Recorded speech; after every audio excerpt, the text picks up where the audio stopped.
Good morning, everyone. Welcome to Dr. G's Dandelion Monologues from Maui. I'm leaving tomorrow, so I'm going to have this recording and potentially another one, depending on my inspiration, depending on where this beautiful natural energy leads me. This morning, I'm absorbing all of the nice sun's energy and light, and as I was walking to the beach, my reflections were around the ego, which is this, again, illusion, this entity that can be helpful, but should not be in charge, right? Otherwise, it causes problems like power dynamics, greed, fear, delusion, and illusion of separateness.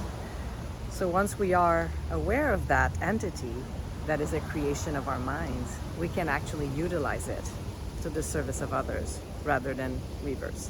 So basically what I'm saying is we have to put the ego at the service of the cause rather than to put the cause at the service of the ego. And that is the difference between altruism and opportunism. Altruism is about others, is about the whole, is about a cause that's bigger than us, right? It's about transcendence.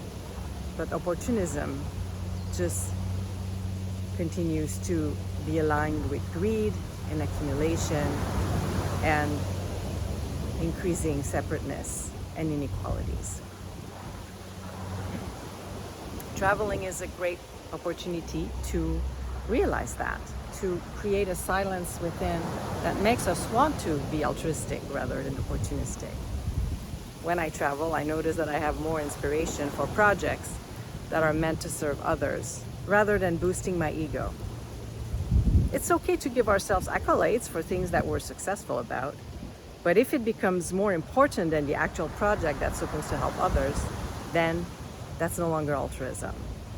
So it's really about the right dosage of, yes, celebration and being proud of ourselves. Yeah, that's fine. But if there's too much emphasis on the person, on the doer rather than the doing, then it creates an imbalance and an obstacle for actually people to access services we're hoping to, let's say, develop to help others. So these were my reflections this morning. And again, I encourage you to consider a vacation or an escape in a powerfully spiritual location like Maui, but there are other ones like that on Earth. Just have to be attentive and receptive, and you'll find them. And usually it involves being in nature. It can be in a forest where there are no billboards around to distract you from your inner silence.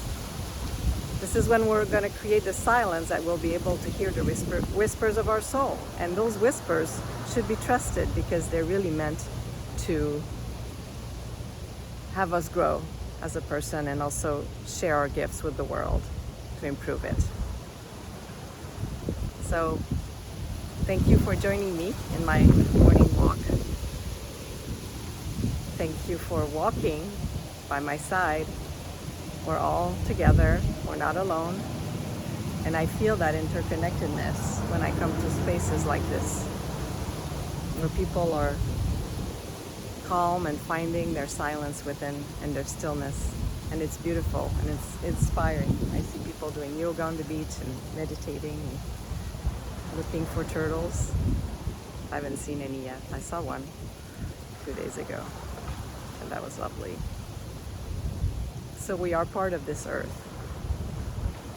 and let's honor the nature and the space we're in. Be well, everyone. Mahalo.